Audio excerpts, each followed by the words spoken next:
Hi friends, আমি প্রিয়ন্ত। আজকে চলে এসেছি তোমাদেরকে নিয়ে আমার নতুন একটি ব্লগ ভিডিওতে। আমার এই ভিডিওর প্রথম ফুটেজে তোমরা দেখতে পাচ্ছ একটা ট্রাকে করে গরু নিয়ে বেশ কয়েকটা মানুষজন সামনের দিকে যাচ্ছে।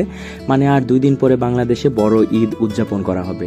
আর বড় ঈদ বা ঈদুল আজহা বা কুরবানির ঈদ যাই বলো না কেন, এটাকে কেন্দ্র করে সবার একটা বাড়ি ফেরার উচ্ছ্বাস থাকে। তাই আমি আমার একটা ফ্রেন্ডকে ড্রপ করে দিতে এসেছিলাম ময়মনসিংহ শহরের ব্রিজের মোড় বা বাস টার্মিনাল যাই বলো না কেন এখানে। আর এখানে এসে দেখি যে অনেক মানুষজন বাড়ি ফিরছে, সেই কি উচ্ছ্বাস নিয়ে।